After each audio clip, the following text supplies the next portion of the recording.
नमस्कार, मैं शालिनी और आप देख रहे हैं नेक्स्ट 9 न्यूज। जिस तरीके से सुप्रीम कोर्ट का फैसला अब SC/ST के आरक्षण को लेकर आया है, ऐसे में जो राजनीति है वो गर्मा चुकी है। यहाँ पर देखा जाए तो बहुजन समाज पार्टी की मायावती जो है वो इस फैसले के ऊपर अपनी जो नापसंद है उसको जाहिर करती हुई नजर आ रही है। उन्होंने साफ तौर पर इस फैसले को नकार दिया है और उनका कहना है कि इस फैसले पे कहीं ना कहीं सुप्रीम कोर्ट को एक बार फिर से विचार करना चाहिए। वहीं उन्होंने केंद्र सरकार से भी अपील कर दी है कि अगर वो SC/ST का भला चाहते हैं, सच में ये चाहते हैं कि उनका भला हो, तो उन्हें इस फैसले को लेकर संसद में आवाज उठानी चाहिए। वहीं दूसरी तरफ देखा जाए तो न केवल विपक्षी पार्टियां बल्कि चंद्रशेखर आजाद रावण ने भी इस फैसले को अस्वीकार किया है। इस फैसले पर वो भी अपनी नाराजगी जताते हुए नजर आ रहे हैं। लेकिन NDA गठबंधन में एक तरफ है चंद्रबाबू नायडू ने सुप्रीम कोर्ट के इस फैसले का पूर्ण रूप से स्वागत किया है और उन्होंने कहा है कि सुप्रीम कोर्ट की ओर से जो फैसला आया है वो फैसला बिल्कुल सही है। अब ऐसे में क्या पूरा समीकरण बनता है वो आप ये देखिए। SC/ST आरक्षण पर सुप्रीम कोर्ट के फैसले के बाद सत्ताधारी राष्ट्रीय जनतांत्रिक गठबंधन के सहयोगी दलों में मतभेद नजर आ रहा है। एक तरफ आंध्र प्रदेश के मुख्यमंत्री चंद्रबाबू नायडू ने सुप्रीम कोर्ट के फैसले का स्वागत किया है, तो दूसरी तरफ खबर है कि केंद्रीय मंत्री चिराग पासवान की पार्टी इस फैसले के खिलाफ रिव्यू पिटीशन दायर करेगी। दोनों पार्टियां केंद्र में बीजेपी की सहयोगी हैं। भारतीय जनता पार्टी के लिए इस मसले ने दुविधा पैदा कर दी है। 1 जून को पंजाब सरकार बनाम दविंदर सिंह केस में CJI DY चंद्रचूड़ की अध्यक्षता वाली 7 न्यायाधीशों की संवैधानिक पीठ ने बहुमत के फैसले में कहा कि राज्य अनुसूचित जातियों और जनजातियों में उपवर्गीकरण कर सकती है। साथ ही सुप्रीम कोर्ट ने पिछड़े वर्ग की तरह SC/ST में भी क्रीमी लेयर बनाने को कहा है। सुप्रीम कोर्ट के फैसले के बाद अलग अलग राजनीतिक दलों की टिप्पणियां सामने आ रही हैं। BSP सुप्रीमो मायावती ने भी इस फैसले का विरोध किया है। उन्होंने कहा है कि वो इस फैसले से सहमत नहीं है। मायावती ने तर्क दिया कि SC और ST समुदायों ने अत्याचार का सामना एक समूह के रूप में किया है। इन समूहों के भीतर किसी भी तरह का उपवर्गीकरण करना सही नहीं होगा। हालांकि मायावती NDA का हिस्सा नहीं है, लाजमी है बीजेपी पर हमला करने की छूट है। मायावती ने कहा उनकी मंशा ठीक नहीं है। SC/ST को दिए गए आरक्षण को खुद खत्म करने के बजाय वे इसे कोर्ट के जरिए से खत्म करने की कोशिश कर रहे हैं और वे इसमें ज्यादातर सफल भी रहे हैं। मायावती ने सरकार से सुप्रीम कोर्ट का फैसला पलटने की भी मांग की है। उन्होंने कहा अगर आपकी मंशा साफ है तो जो भी फैसला आया है आप लोग संसद में संविधान में संशोधन करें या उसे संविधान की 9वीं अनुसूची में लेकर आए। मायावती की तरह ही चिराग पासवान ने भी सुप्रीम कोर्ट के फैसले का विरोध किया। उन्होंने कहा कि आरक्षण का आधार ही छुआछूत से था, इसीलिए क्रीमी लेयर का कॉन्सेप्ट पूरी तरह से निराधार है। मीडिया रिपोर्ट के मुताबिक चिराग ने कहा कि उनकी पार्टी जल्द ही सुप्रीम कोर्ट के फैसले के खिलाफ रिव्यू पिटीशन दायर करेगी। मोदी सरकार में केंद्रीय मंत्री चिराग ने कहा हम सुप्रीम कोर्ट की टिप्पणी से असहमत हैं।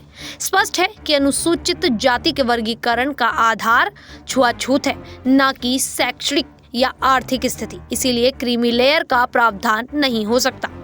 आरक्षण के भीतर आरक्षण उचित नहीं है। चिराग पासवान की तरह ही बीजेपी के एक और सहयोगी पार्टी ने सुप्रीम कोर्ट के फैसले का खुलकर विरोध किया है। केंद्रीय मंत्री रामदास आठवले ने कहा कि SC/ST के लिए आरक्षण जाति पर आधारित है।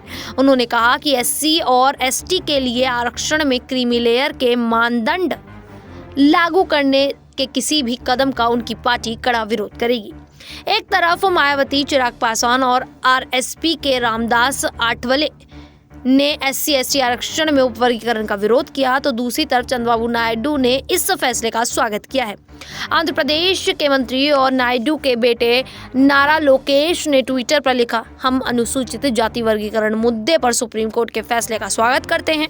चंद्रबाबू ने 30 साल पहले सामाजिक न्याय लागू किया था। साथ ही उन्होंने कहा था कि TDP जातियों के वर्गीकरण के लिए किए गए अपना चुनावी वादा पूरा करने के लिए प्रतिबद्ध है।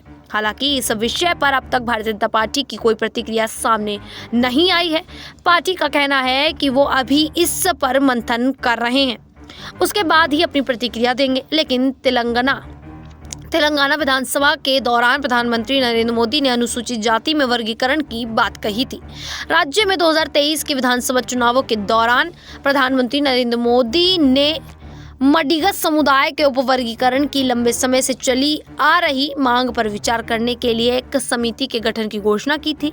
ये तब हुआ था जब मडिगा आरक्षण पोराटा समिति के नेता मंदाकृष्ण मडिगा ने भी भाजपा का दामन थामा था। दरअसल अनुसूचित जाति आरक्षण में उपवर्गीकरण की मांग और इसके इर्द गिर्द की राजनीति कई राज्यों में चल रही है। इसका नेतृत्व राज्य के दूसरे सबसे बड़े दलित समुदाय और कुछ अन्य लोग कर रहे हैं। उनकी शिकायत है कि नौकरियों और दूसरे अवसरों में उनको उचित हिस्सा नहीं दिया जा रहा है, क्योंकि उनमें से ज्यादातर पर सबसे बड़े और ज्यादा समक्ष अनुसूचित जाति समुदाय का कब्जा है। बिहार में कई छोटी दलित जातियों ने आवाज उठाई कि उन्हें उनका हक नहीं मिल रहा है। उन्हें आरक्षित सीटों के लिए सक्षम और राजनीतिक रूप से प्रभावशाली जातियों जैसे पासवान और चमार समाज के साथ प्रतिस्पर्धा करनी पड़ रही है। आंध्र प्रदेश और तेलंगाना में इस आंदोलन का नेतृत्व मालाओं के खिलाफ मदिगा कर रहे हैं। पंजाब में वाल्मीकि समाज सबसे बड़ी दलित जाति चमार के वर्चस्व का विरोध करता है।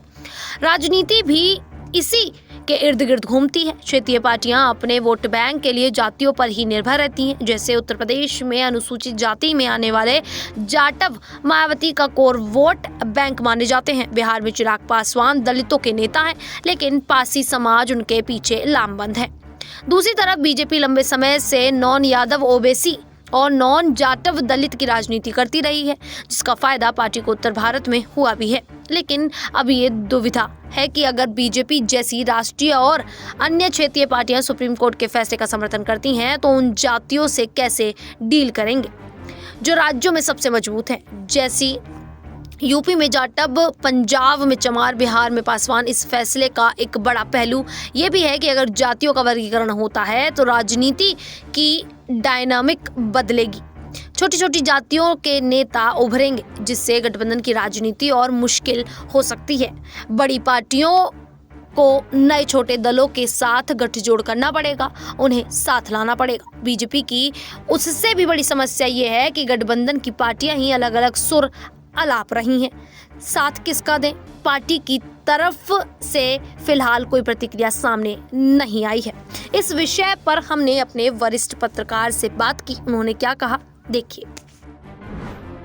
अब जिस तरीके से सुप्रीम कोर्ट का फैसला आया है एससी और एसटी के आरक्षण को लेकर, इस पर राजनीति जो है वो गर्मा गई है, क्योंकि एक तरफ जहां विपक्षी पार्टियां हैं वो कहीं ना कहीं इस फैसले को नकारती हुई नजर आ रही हैं। इस फैसले पर अपनी जो नापसंद है उसको भी जाहिर करती नजर आ रही है। न केवल विपक्षी पार्टियां बल्कि देखा जाए तो एनडीए जो गठबंधन है, उस गठबंधन से जुड़े हुए जो दल हैं वो भी अब कहीं ना कहीं इसका विरोध कर रहे हैं। चिराग पासवान की बात कर लें तो वो इस फैसले के खिलाफ नजर आ रहे हैं। लेकिन बात की जाए चंद्रबाबू नायडू की तो वो इस फैसले का पूरी तरीके से स्वागत करते हुए नजर आए हैं। तो देखा जाए तो एनडीए में जो दल हैं वही अब भारतीय जनता पार्टी की मुश्किलें बढ़ा रहे हैं। ऐसे में भारतीय जनता पार्टी आखिरकार क्या फैसला ले? एक तरफ चिराग पासवान का समर्थन करे या दूसरी तरफ चंद्रबाबू नायडू का समर्थन करे? तो भारतीय जनता पार्टी की जो मुश्किलें हैं वो सीधे तौर पर बढ़ती नजर आ रही हैं। आज इस मुद्दे पर अपने वरिष्ठ पत्रकार अमन सर से जानने की कोशिश करेंगे। सर, क्या लगता है जिस तरीके से ये आरक्षण का मुद्दा जो है वो अब बढ़ता जा रहा है, ऐसे में एनडीए के जो दल है, एनडीए गठबंधन जो है उसमें जो दल हैं वो एक तरफ तो कुछ दूसरा बयान दे रहे हैं और दूसरी तरफ चिराग पासवान है जो अलग बयान दे रहे हैं। ऐसे में भारतीय जनता पार्टी आखिरकार करे तो क्या करे? देखिए, जब आप सरकार में होते हैं शालिनी, तो आपको पोजीशन तो कोई ना कोई लेनी पड़ती है। ऐसे में जिस तरह का फैसला, आरक्षण का फैसला है, अपने आप में बड़ा फैसला हो जाता है, क्योंकि दलित वर्ग को अगर आरक्षण में इस तरह के चेंजेस होंगे तो क्या वो उसको स्वीकार करेगा, क्या वो स्वीकार नहीं करेगा, इसको लेकर आपस में कह सकते हैं तमाम तरह के विचार निकल कर सामने आते हैं। आप ज़रा गौर करिए कि लगातार ये बात कही जा रही है कि 21 अगस्त को इस फैसले के खिलाफ एक बड़ा बंद देश में हो सकता है। वो अपने आप में बड़ी एक तौर पर विरोध का कह सकते हैं कि असर नज़र आएगा। विरोध का कहीं ना कहीं जो तरीका होता है कि हम सरकार तक अपना विरोध पहुंचाएं, वो करने का प्रयास किया जा रहा है। और साथ में जो पॉलिटिकल आपने बात कही है कि जो राजनीतिक तौर पर अगर हम देखें तो विपक्षी दल तो कई ऐसे लोग हैं जो लगातार इसका विरोध कर रहे हैं। मायावती का आप देखिए लगातार इसके ऊपर बयानबाजी करती हुई नजर आती हैं, कहती हैं पुनर्विचार होना चाहिए। चंद्रशेखर आज़ाद भी कमोबेश यही बात कहते हैं कि भाई अब इस फैसले के खिलाफ जो है कोर्ट ने जो फैसला दिया है उस पर उसको ही पुनर्विचार करना चाहिए कि क्या ये फैसला देना ठीक है, क्या इससे आपस में तनाव की स्थिति पैदा नहीं होगी। ये बात भी आज़ाद ने रखी है। और साथ में चलो ये तो विपक्षी दल हैं, लेकिन साथ में जो एनडीए कुनबे के लोग हैं, खासकर बिहार के अगर चिराग पासवान की बात करें, एलजेपीआर के जो प्रमुख हैं उनकी बात करें इस समय, वो ये बात कहते हैं कि कोर्ट का फैसला कहीं से भी स्वीकार्य नहीं है, क्योंकि समाज में अभी भी जो छुआछूत है, अभी भी असमानता है, अभी भी आपस में लोग उतने बेहतर ताल्लुक नहीं हैं। तो ऐसे में इस तरह का फैसला लेके आने का मतलब ये है कि हम सिर्फ क्रीमी लेयर के आधार पर लोगों को अलग करने का प्रयास कर रहे हैं, जो कहीं से भी तार्किक नहीं है। और चिराग पासवान ये भी कहते हैं कि इसको पुनर्विचार किया जाना चाहिए। और सिर्फ हम बिहार की बात नहीं कर, महाराष्ट्र में अगर हम देखें तो रामदास अठावले जो बीजेपी के सहयोगी हैं वो भी यही बात कहते हैं कि भाई इससे जो सामाजिक ताना बाना है कहीं ना कहीं वो खराब होता हुआ नजर आएगा। इसीलिए कोर्ट को इस तरह का फैसला नहीं करना चाहिए या फिर उसके ऊपर पुनर्विचार करना चाहिए, ताकि जो आपस में तनातनी का माहौल नजर आता है। देखिए क्रीमी लेयर की भी अगर बात करें, जो आरक्षण में भी आरक्षण दिए जाने की बात है, एक तो क्रीमी लेयर की बात है कि भाई जो 8 लाख से ऊपर रुपए कमाता है उसको इसमें नहीं रखा जाना चाहिए। साथ में अगर किसी घर में एक सरकारी नौकरी है तो उसको भी इससे अलग कर देना चाहिए। लेकिन लोग यही कहते हैं कि भाई कुछ अगर हद तक अगर कोई इकोनॉमिक तौर पर ठीक हो गया है तो अगर उसको अलग कर दिया जाएगा तो ये आपस में जो एक माहौल है वो ख़राब करता हुआ नज़र आएगा। क्योंकि अभी भी अगर देखा जाए तो 80 या सोचें 90% जो प्रॉपर्टी है उसके ऊपर सवर्ण वर्ग के लोगों का ही कब्जा है, दलित वर्ग के लोगों का कब्जा 2% के आसपास नज़र आता है, जो अपने आप में जस्टिस नहीं कर पाता। इसीलिए वो कह रहे हैं कि क्रीमी लेयर को अगर आप हटा देंगे तो आरक्षण का लाभ जो गरीब तबका है उसको भी नहीं पहुँच पाएगा। इसलिए पूरी तरह से उसको हटाना कहीं से भी तर्कसंगत नहीं है। और साथ में जो राज्यों को लेकर बात की गई है शालिनी, उसमें ये कहा गया कि भाई अगर राज्य चाहें तो देखिए जो हम SC ST की बात करते हैं, इस तरह की जातियों की बात करते हैं, तो कई जातियां इसमें होती हैं कि राज्य अपने आप तय कर सकता है कि भाई आप किसी जाति को अधिक लेवल पर सपोर्ट कर सकते हैं। क्योंकि ऐसा भी लगातार देखने को मिलता है कुछ वर्ग या कुछ जातियां ऐसी हैं जो आरक्षण में है तो सही, लेकिन उनको वो लाभ जो मिलना चाहिए वो लाभ नहीं मिल पाता। तो कई तरह की चीज़ें जो कहीं ना कहीं इस पूरे के पूरे फैसले पर, इस पूरे के पूरे मामले पर है। लेकिन महत्वपूर्ण बात यह शालिनी कि अभी तक केंद्र सरकार की तरफ से कुछ भी इसके ऊपर बयानबाजी नहीं हो रही। लेकिन वहीं अगर उनके सहयोगी दलों की बात करें, सामने बात भी की, चाहे रामदास अठावले हो चाहे चिराग पासवान, हालांकि मांझी ने सपोर्ट किया है, लेकिन इसके बावजूद भी कहने के आपस में जो एक कह सकते हैं कि गैप है वो दिखाई पड़ता है। क्योंकि एलजेपीआर किसी भी सूरत में इस फैसले को स्वीकार करने के मूड में नजर नहीं आ रही और एक तरीके से वो अपील कर रही है कि भाई आप इस फैसले के ऊपर, कोर्ट से अपील कर रही है कि आप पुनर्विचार जरूर करिए। तो आपने देखा कि किस प्रकार से अब यही कयास लगाए जा रहे हैं कि भारतीय जनता पार्टी की जो मुश्किलें हैं वो खुद के ही दल बढ़ाते हुए नजर आ रहे हैं और अपना ये जो फैसला है वो वापस लेते हुए शायद ही वो लोग नजर आए। लेकिन अब जिस तरीके से इस आरक्षण के मुद्दे पर राजनीति गर्माती हुई नजर आ रही है, ऐसे में देखना होगा कि आगे आने वाले समय में और क्या कुछ होता है। फिलहाल के लिए इतना ही। इसी प्रकार की देश दुनिया से जुड़ी खबरों के लिए देखते रहिए नेक्स्ट 9 न्यूज़।